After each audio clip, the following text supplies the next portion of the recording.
Good morning, Breakfast with Bacon fans. I have I think, a very good show, and it's a little bit different than my typical shows because it is starting by talking about the power of a garden, the power of flowers. And in this, please do not turn off your dials. I know some of you watch me to get the hard-hitting topics like prophecy and what's going on in the church, but this is a time in our church's history that we need a book such as the one I'm about to talk about today.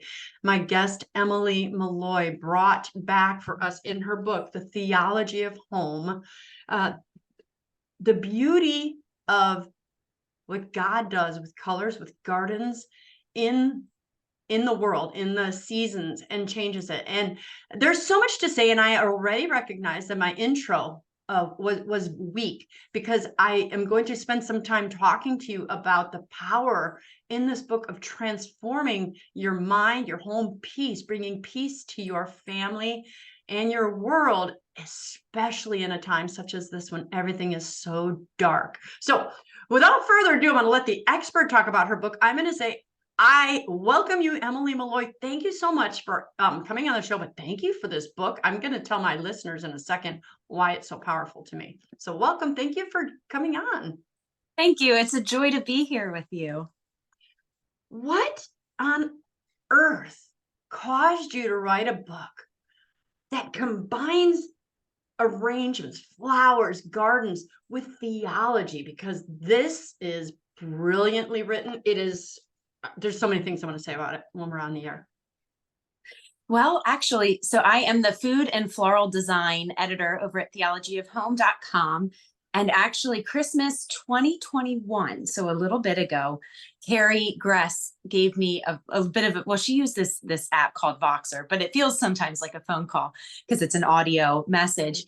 And she messaged me Christmas morning and said, Em, it's so obvious you have to write the fourth book. And I was, for my husband and I joked she ruined Christmas because I was like, I just realized sort of the gravity. I had to kind of grow up a little bit as a writer, as a designer.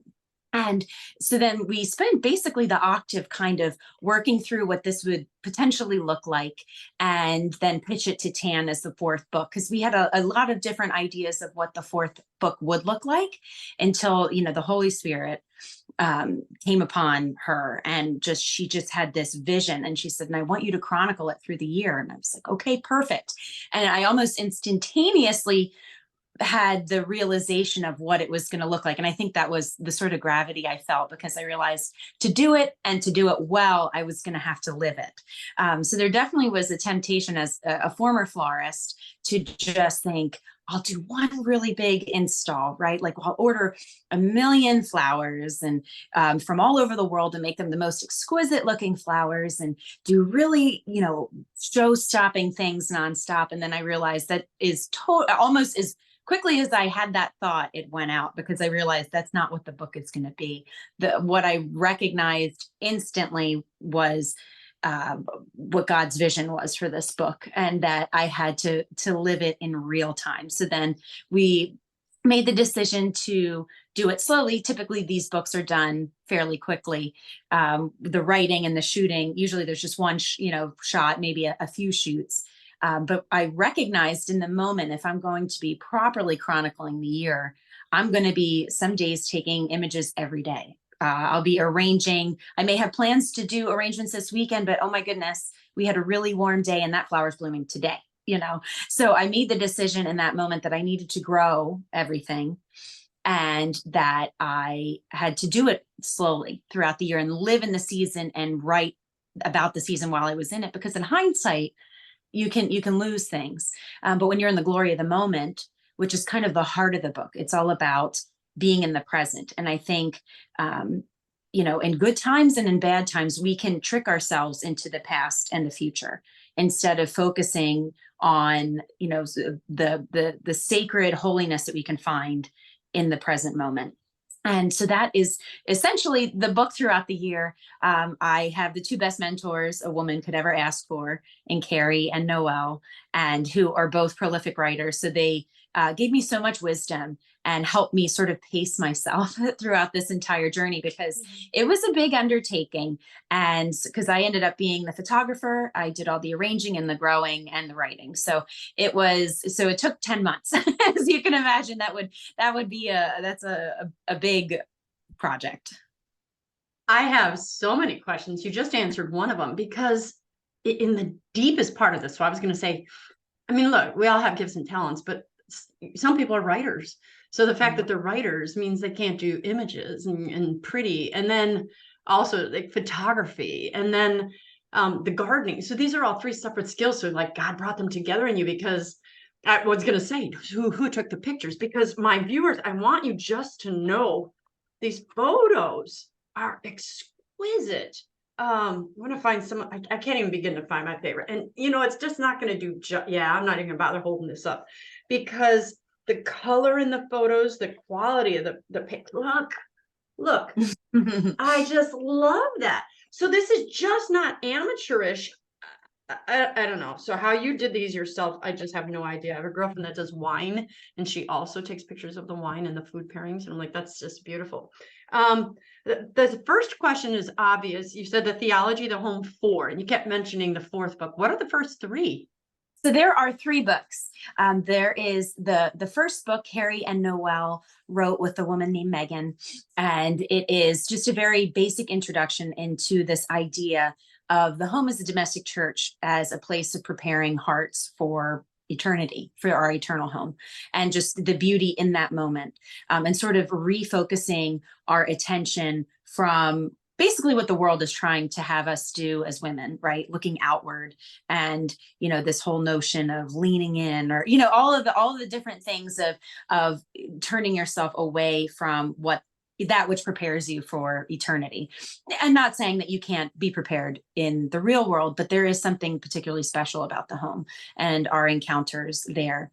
And then second book is The Spirituality of Homemaking.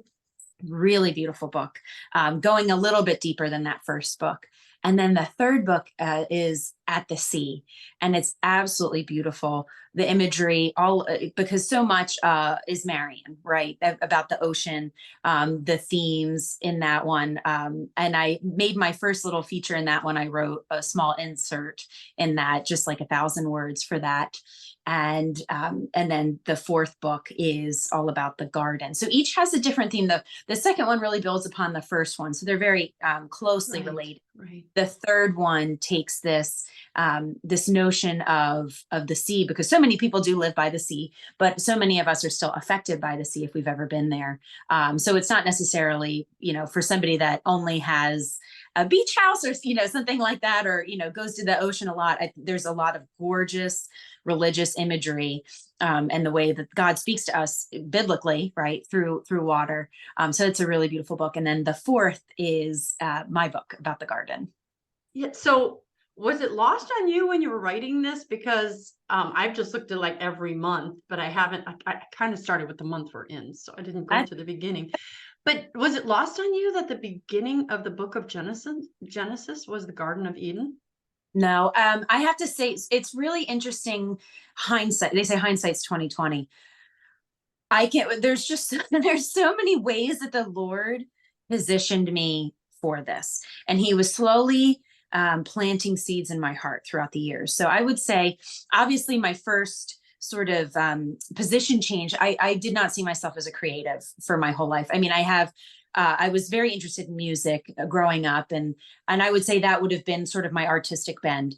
And then I went to college. I was an athlete. I wanted nothing to do really. I had a very utilitarian worldview, and I just thought, I do love creating things. I took electives in high school with different art things, but there was nothing practical about it. Like, how is this going to feed me?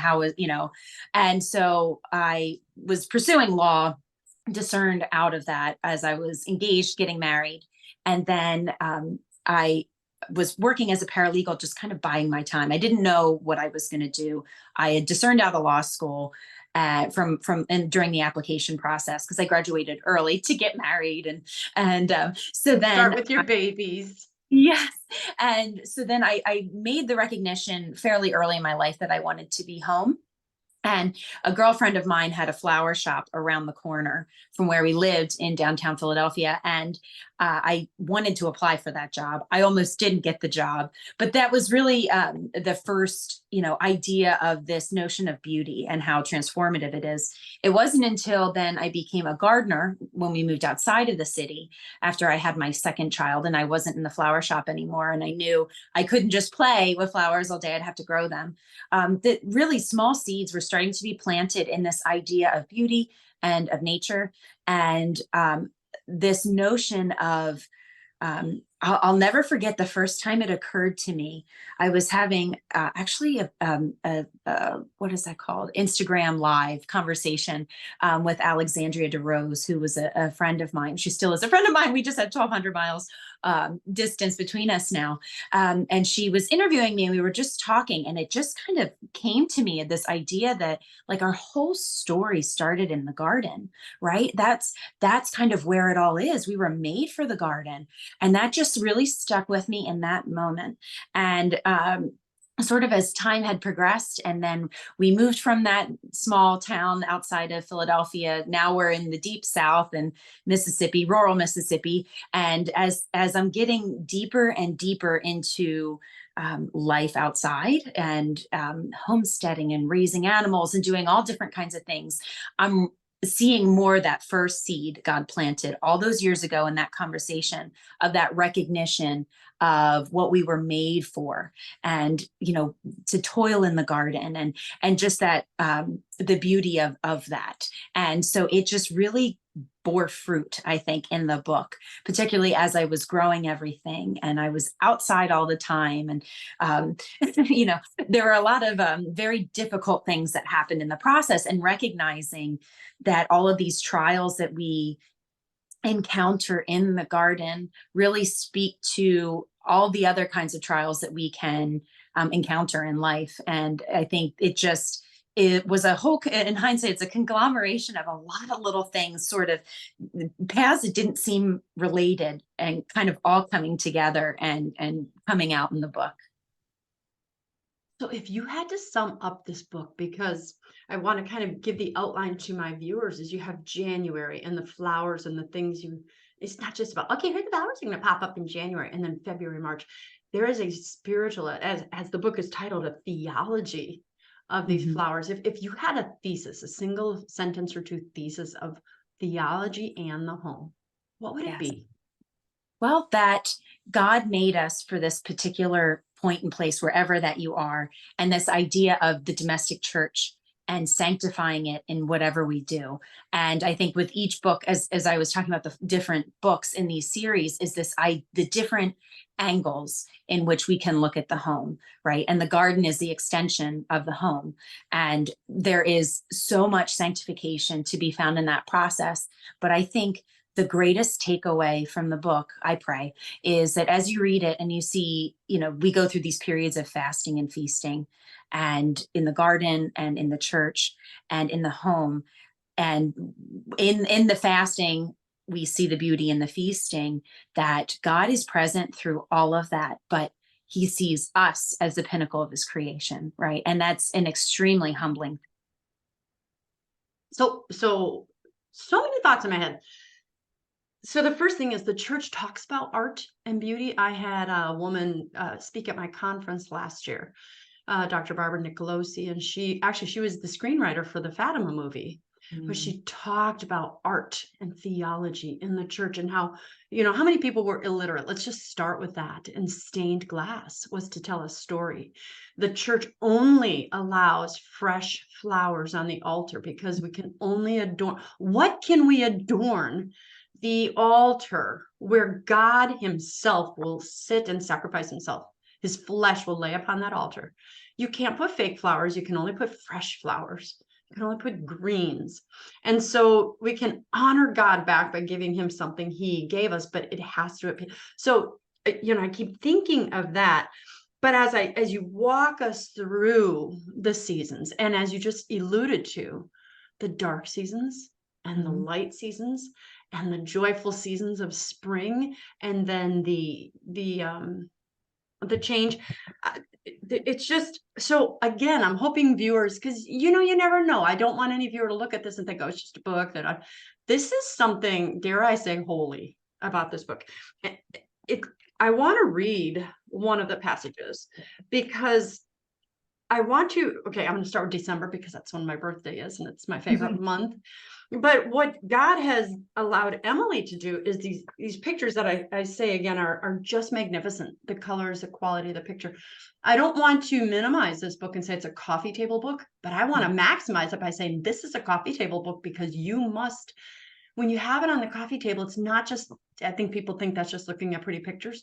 This is something where someone will want to pick it up and hold and ingest. So if you're not into flowers and gardens, it speaks to you about the beauty of that season. So at one point in December, I marked it because it was just so well written. I did mark it. Where did the bookmark go? Oh, gracious.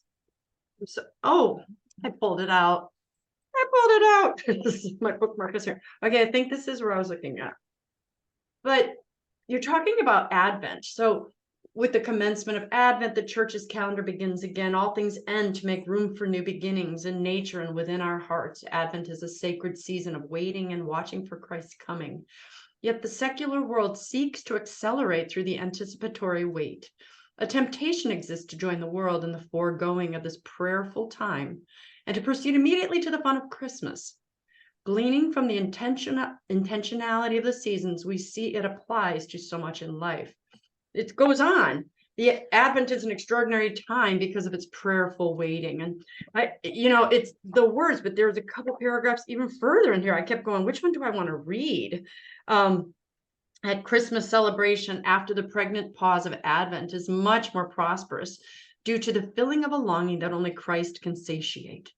But first we must fast to uncouple ourselves from our distractive attachments that otherwise preoccupy the space for good, the true, and the beautiful. So I could go on, but you see, viewers, the words are taking us into the theology of this garden. It is showing us what we should be doing, and only then does it and it doesn't go from these fun little phrases to, okay, now here's your garden, go pick these flowers. Emily, you just so eloquently weaved together the language of the church, the idea of the church, and not just match, here's the words and match it to the garden. So it was this balance of pulling the beauty and why it's so important. I can't even use the right words because it spoke to me. It spoke to me about what do we do when we only have white flowers and snow? What do we do when we're waiting? And why is it beautiful? So I don't know.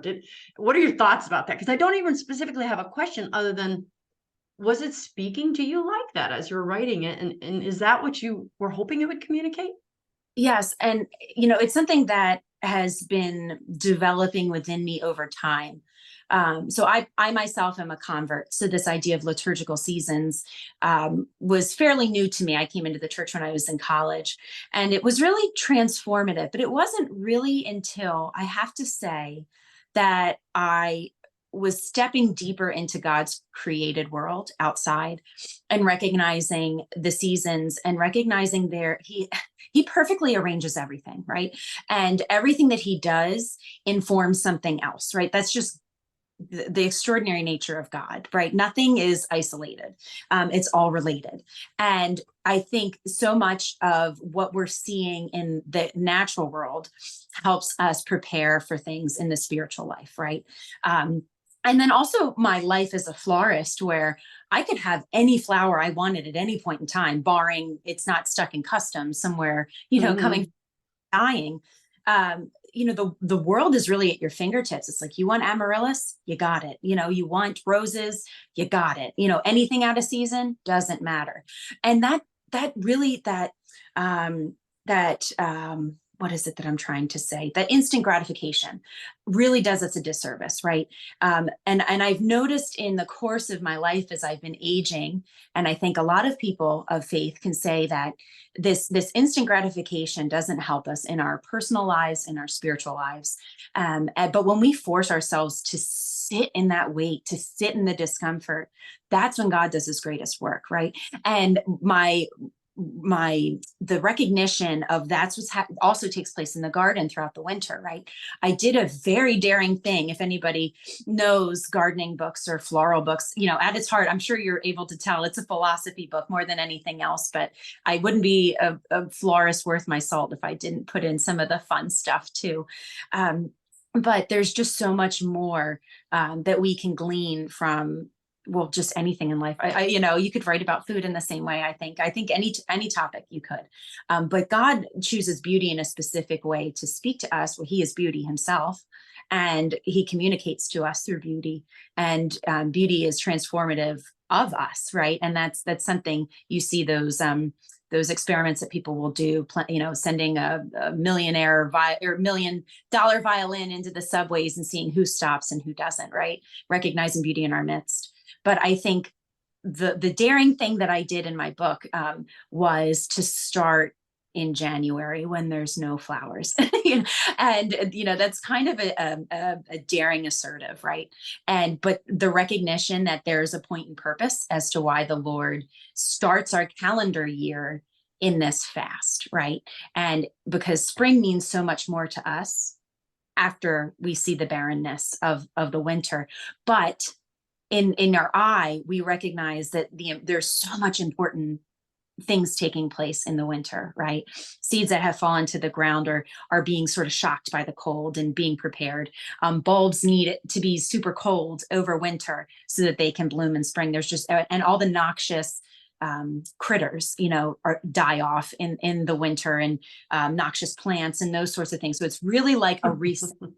Really need that fast for all different reasons to rid the bad stuff, right? Like we in our spiritual life, but also to prepare us, like desolation, right? You think of desolation, and we live our lives in spiritual desolation so that when consolation comes, it means so much more, right? Yes. And you're seeing this cyclically happening in nature, right? As we're having this linear progression of our lives, right? And there's a comfort in knowing that as we're in these moments of consolation, we might not do it anymore because we don't really live on the land. But when you think of sort of like more of an agricultural lifestyle, they're spending their consolation, as it were, preparing for that desolation. They're filling the silos with the corn, they're filling all the different things. At least for us here, it's very people raise a lot of cattle, people raise horses. So we've had a really horrible summer and a terrible drought. And so there's this mad dash of collecting hay for the winter because, and a lot of, unfortunately, the animals have to eat it now.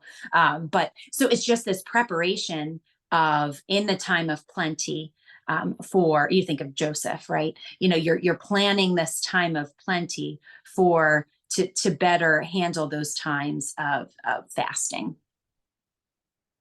I have two questions, so I think I'll save one. And the first one I want to ask is this. So I have a family member, as I told you before we went on the air, and this family member really had pretty similar to what you just said, of life of great abundance. And then a situation happened. Actually, it happened right during COVID, and her life spiraled, and she lost her job. She had mental health challenges. She went into a depression, and she lost her bearings.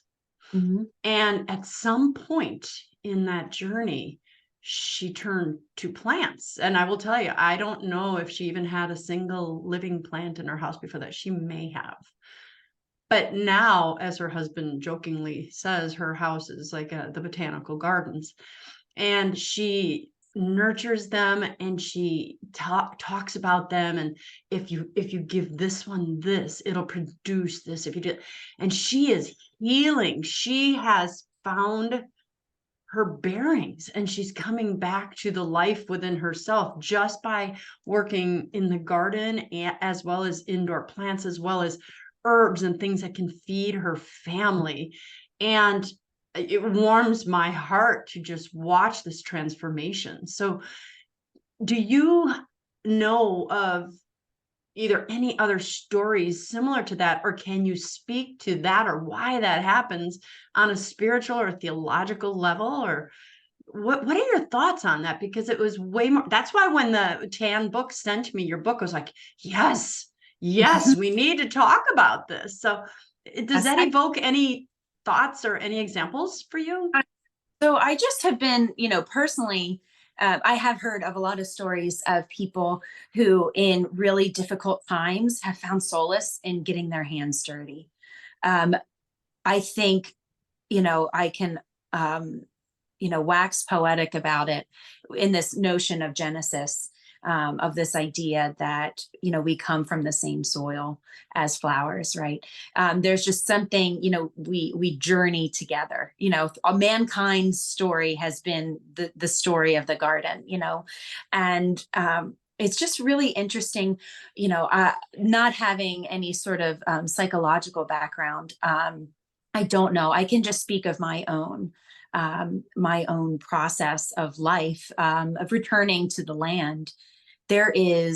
You can see that we were made for it. There's a particular purpose that we are able to derive from creating, it's this cooperation. And I think a lot of it is we're outside of ourselves, and there is so much that can go wrong. Right. It's nature is also I don't like to say at war with nature, but I'm not really sure what else to say. It's at the mercy of nature itself. Right. In the book, I talk about, I had just planted this garden bed and things were starting to come up in the spring. And there was this really bad storm that came through with all these tornadoes, and it totally crushed that garden that I had planted. Right. So it's very, tender, right? It's very vulnerable, this whole process. But I would argue that it is potentially in this opening up ourselves to something greater than ourselves, in the process of recognizing that we can only do much and ultimately God is in control in these different things. I know if you're growing in a greenhouse or within your own house, there's a lot more false sense of control. But I have had it happen where, using tap water, obviously they've done something to the tap water, maybe they've had to, really treat it in a certain way because something happened. I've had plants just die, right? So even when you think you have control over something, you don't. So that would be my guess. There is something extremely cathartic about the creative process, right? We're made in the image and likeness of our creator, and he created. So I think a lot of people find themselves really creating an internal peace within themselves when they are creating beauty. But I think this cooperation that happens in the garden, because you can't do it on your own terms, and even if you create all the right circumstances, like a late frost might come, right, and just undo all of your work. But recognizing that even in those different trials, still God is good, right? And I think it just has a lot to do with this cooperation, I would argue. So what that makes me think about, this may sound like a rabbit trail, but it's a little quick trajectory change and I'll come back, is my other daughter recently sent me a video about this grounding. I don't know if you ever heard about it. Oh But yeah. you have? I had never heard of it, but this idea of taking your shoes off and standing on the ground, and the electrical impulses actually reset our systems and stop inflammation. And I was just really, about, wow, I It's so, mean, you know, say that again. it's that simple. And you can see what a detriment it is to move further and further away from the land. I think we're seeing, this idea, like this sort of mechanization of the way we live our lives. And not to sound like too Wendell Berry-ish, he's one of my favorite authors, and I think he was so prescient in so much of what he's written over time. But just this idea of what we lose when we move away from this connectivity to nature and the land. I think we lose so much of ourselves and so much of When we perhaps what God. move from connectivity to the nature, or when we move from nature to connectivity, we lose? I think when we become more connected to nature, Oh, okay, that because I thought you meant connected like internet and things. I'm like, that's where we lose. whole other conversation that I think, you and I could spend 3 hours on just, the nature of this, the connectivity that you have with technology. But no, the true connectivity with the natural world outside, with the created world outside. It's really funny. So I am an extremely barefoot person. I don't have shoes on right now, actually. I just am always barefoot, and I didn't really think much of it. It just always felt that I always just loved the feeling of having the grass beneath my feet. When I was a child, I would come in from playing outside all day in the summer, and my mom would say, "No, go to the spigot and wash those feet. They're black. They're so dirty." It was like they're so green that they were black, right? And I'm still that way now. And my kids are the same way. They just don't want to put shoes on. And of course, I don't make them now that there seems to be some sort of Mhm. science, something about that. But I think I just tend to be, I don't know, I'm a very much a feel person, right? So it feels good to just have my feet on the ground like that. I hadn't really thought too much about it, but yeah, I think there's something to that. Of course, I'm not entirely sure what, but I have, ever since this whole idea of grounding has become a lot more mainstream. I've just been really fascinated by it because, yeah, there is something to it, and I don't know. I don't know what it is. I won't presume to know, but I think God is redirecting our gaze in a lot of ways, back Mhm. to the garden where He made us, to tend. So I am a city girl through and through. I grew up in Milwaukee, and people are like, don't they just have cows there? I'm like, no, it's a big city. Um, but as I age, I'm 58. You said as you're getting older, you're like all of 32, probably. Older than that, but thank you. But I have, when we go to Wisconsin and we go into nature, we have a place up north, and there is a peace you cannot explain when you connect. Even if you're running and you're on your bike and you're at the beach and you're running and screaming, and there's 50 other people with you. The sun, the ground, the smell, the freshness of the air, it heals you. And if you're going through mental struggles, if you're going through anything, this, so I want to make sure I keep it turned back. We're talking again to Emily Malloy. She's the author of this book, The Theology of the Home, for trying to get a better view here. This is really about, in the tagline, arranging the seasons. It's not just arrangements of books, it's a holiness about that connectedness to God, and through the plants and the flowers He gave you. And I think we all need, and what we're seeing too with the craziness, or as my daughter say, the cray cray that's going on in the world with just all the craziness, that we do need to disconnect from the internet and from the computers. And when you just get outside, it was one of Satan's playgrounds, is keeping us in our own heads with these noise coming in. When you go outside and you play with neighbors, and you run, and just talking to people, there's something beautiful about that. And again, so this book, it takes us back there, and it shows us the humanity of gardening, the connectedness to not just you and your plants, but to your world around you, and communities. So I don't know. I wish everybody would buy this book. And I don't say that all the time, because it's got so much more than I can explain in a podcast right now. So I personally am going to be buying this. I hope my daughter's not watching, for Christmas, and because I just think it calms the mind while also giving you great ideas. I mean, so let's go to a little bit more of the tangible stuff. So you've got a thing in here about making boutonnieres and floral arrangements, and uh, tell us about some of the fun stuff like that that's in there. What can people get from the book? Absolutely. Learn how to do. Yes. So I have a few little tutorials in there. One, a lot of fun, sort of baseline, basic things to do. So I made the decision to include boutonnieres because it's a really great skill to have. And I think if you're able to to create a boutonniere that is a really good skill set that you can apply on a greater scale. So it really, if you think of a boutonniere, it's just the teeniest little bouquet that you can create. And so I write about that. But the fun thing is, if you know how to make a boutonniere, well, golly, you can make about 20 boutonnieres, put them together, and you've got a floral crown, right? There's just like a whole host of different things that you can do. I feel like prom season, people are always kind of struggling to figure out what to do. Florists are booked, all that sort of thing, or you're doing a fundraiser for whatever special event, and you have, guests of honor, right? And you want to set them apart. It's just a really simple, easy skill set. I also have how to do a hand-tied bouquet.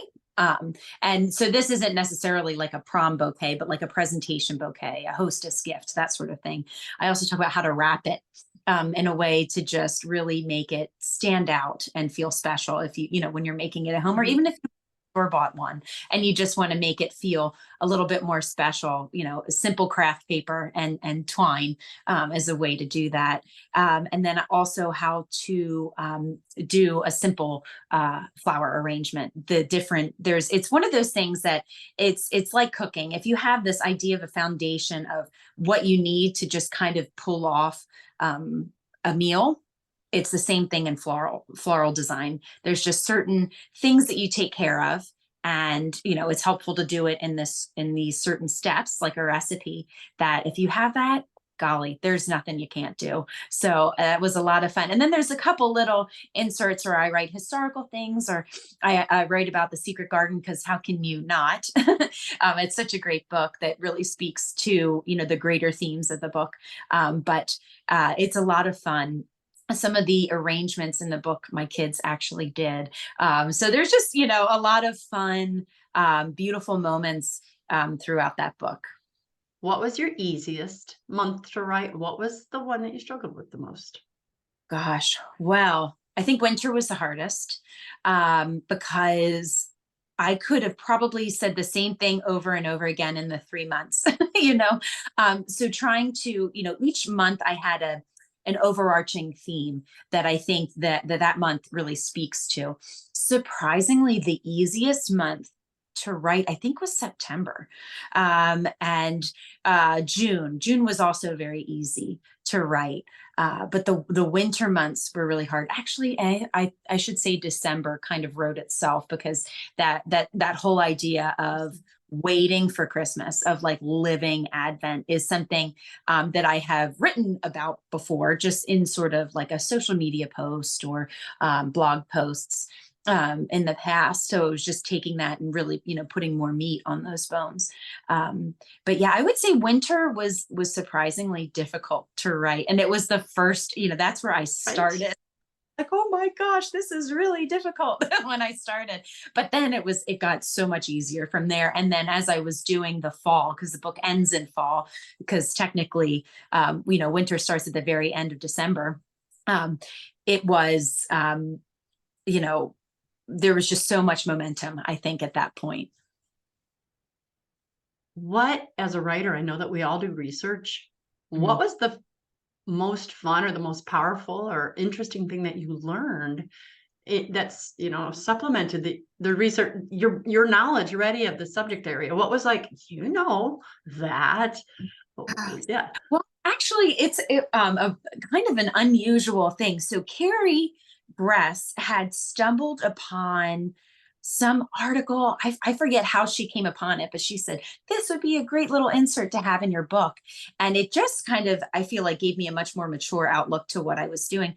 So the old medieval practice of the Book of Hours, I don't know if you're familiar with those. So it was something a little bit more for the gentry, but at a certain point, the bourgeois class, the merchant class, as it kind of emerged, was able to scrimp and save for these books that were painted, and it would be according to the church's calendar, and they would have all these hand painted images in it according to feast days. But also, what was so fascinating was that certain seasons, it was just known that was what was taking place on the land, that was sort of the image that they would have for like what the task is that month, right? Like the slaughtering of the hogs, right, in December, and like the fattening of the hogs at harvest in November, of like warming by the fire. I believe that was February or March, these different things, the out with the sickle, right, cutting the hay, doing all of that sort of thing each month. And just that recognition of, there are these hallmarks of each season and hallmarks of each month that really speak to all of these other things, but also just kind of affirming in that notion of God working in both of those things to, form us better in the spiritual life as well. That is interesting too. Mm-hmm. There's so much of the world that we don't know, Mm-hmm. It's so much. Okay, I have 3 last questions. First one is, how did the research and writing of it make you better, draw you closer to God? I think I had several aha moments, this recognition and peace in the notion of the world being linear, or I'm sorry, the world being cyclical. And when we think of, what goes around comes around, right? There's nothing new under the sun. And that whole notion of, certain periods of time come and they go, right? And that applies to everything in life. It can apply to, say, like the political sphere, or, in home life, or all these different things. There's just like a cyclical nature to things. And, but then this idea of our lives being much more finite, right? And particularly writing September, October, and November were really special and meditative for me.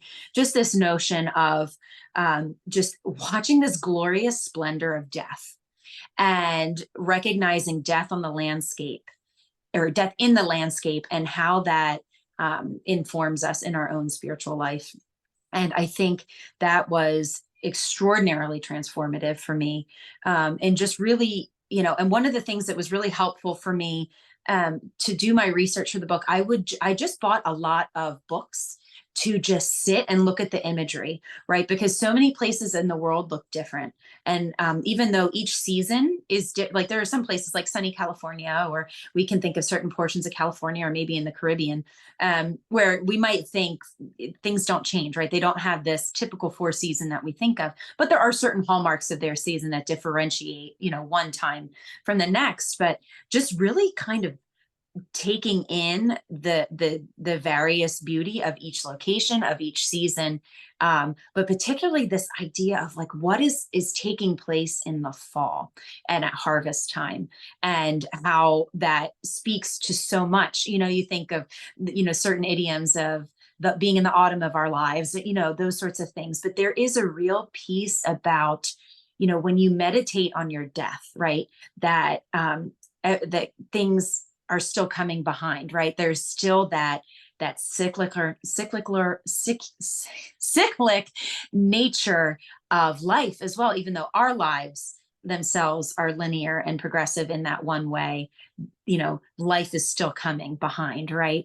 And so hope, in God's mercy, you hope that what you do in life to bear fruit will die, fall to the ground, and bear fruit, for the next to enjoy. And that's, and so that is, I feel like, was the greatest takeaway for me in sort of the project of the book alone, but just the project of my life in general, and what I hope to hand down to my children, right? This notion of beauty, of beauty stopping you in that moment. And that's really it, right? We, as you had mentioned, this idea of going out into nature, right? Even secular people will go into nature to kind of recharge, right? There's something about it. And I think secular people will go out to nature to find God. They right. say they're spiritual. They'll go out there. No, absolutely. And there's so much to that. I think there is, we're shedding the distraction. We're shredding all the noise. Our lives are so noisy. It's so noisy. And it wasn't until we moved 1,200 miles away that I didn't even see how noisy our life was when we lived in the Northeast in a real way. And just the stillness that we have down here, our lives look extremely different. And God really speaking to that, of just this slowing down when you take that walk in nature, in a national park, in a gardens, like thinking of Longa Gardens being this famous gardens place, botanical gardens where I grew up, or anywhere in London, you think of Kew Gardens, and you are present, right? You're recollected, the distractions go away, you're focusing on this one flower. And so often that's like when the still small voice comes, right? Or God breaks in. And that's the importance of sort of refocusing our gaze away from all the noise of the world. And it's really hard. I mean, I guess we could find ourselves distracted in any way, but when you're looking at a beautiful mountainscape, like you can only help but to be present, right? But I think there is a real gift in making the decision to like not snap a picture, right? Like to just sit and immerse yourself in that moment, right? And I think that is something very big that God was speaking to me in this whole process of writing, is just the notion of the different timelines and the peace that we can find in that. You made me have this vision of our dead bodies going into the ground, and eventually it gets eaten and composted, and the soil is so much richer. We born, we flower, we bloom, then we wither. As I'm kind of always looking, going, here's my withering. We wither, we die, but then we feed the soil.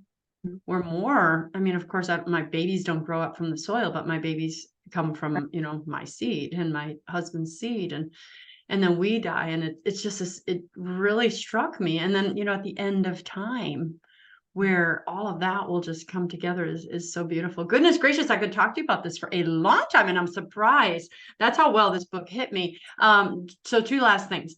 If they're fill in the blank. When I die, I will know my life, that I will know I have been a success if I'm at the wedding feast. Yeah. The wedding feast. Yeah. Yeah. Well, and at the wedding feast, I'm sure they'll have a lot of your floral arrangements. So that'd be great. Be great. Even better, right? Okay. And then the last one, I never like to do shows and have people go, oh, that's really great, and forget. So I always give them marching orders. So name one thing you'd have our listeners do differently as a result of something we talked about. Put your phone aside, put it down, turn off the TV, get off of social media. And if you live in a city, look for your closest, either a botanical garden, national park, and just go unplugged, leave your phone in the car, just walk and be still, and allow your senses to just kind of be overtaken by the beauty that's in front of you, and see how that changes your interior disposition, and how that changes how then thereafter you interact with the people that you encounter. Amen. Well, then the last thing I'll tell you is go out and buy this book. Buy this for yourself. Get 2 copies. Okay. Theology of the Home 4. It is Arranging the Seasons. The best book on any kind, flowers or seasons, earth, any of that I've ever read. The images are spectacular. The quality of the paper is nice to the touch, but buy one for yourself, buy one for a family member or a friend. It is just, again, this would be the most amazing gift. It's not just a thoughtless type of, oh, someone might like this book. This one I think can really touch the soul. And you can get this book at tanbooks.com, tanbooks.com. And yeah, I don't know what else to say about that, but just share this show with someone, especially if there's someone who's just struggling and sad, or maybe depressed, or is just looking to get away. We've got a lot of people talking about the darkness in the church, the darkness in the world, and it's true. It's there. We're looking at wars having just begun, horrible videos of things that are happening. This is where you will find your peace, because you will be connected to God in a very beautiful way, so go to my website, breakfastwithbacon.com. You can find this show and any other show. Go to my YouTube channel, my Instagram, Facebook, wherever all that is. Do you have any of those pages that people should go to if they want to follow you, Emily, or should we just point them to Tan Books? How can they find you? Well, I write over at theologyofhome.com. I try to write twice a month there. I have been having a recurring seasonal column at National Catholic Register. So you can find me over there. I have sort of like a landing page of my work at emilymalloy.me. And you can find me on Instagram at the Emily Malloy. Excellent. And I will have all of those links right here. Just click on them in the show notes and you'll be able to find her. So if you're driving, you go, I'll never remember that. That's how we want to help you. Follow this, bring some peace and joy to your life. It will never end. No matter how much heinous things are happening, God is always there and the beauty is always there too. So I think we've said everything that we should say at this point, although we could talk about this topic for a long time. Emily, thank you so much for being my guest. I have thoroughly enjoyed this. Shockingly. I love this, you know. Thank you so much. It's been a joy to be here. Thank you. So I told Emily, like I tell all my guests, how I end my show. So I think she's got this. I am Dr. Christine Bacon. You've been watching Breakfast with Bacon, and I'd like to remind you always to live your life. Do you remember? Yes, sunny side up.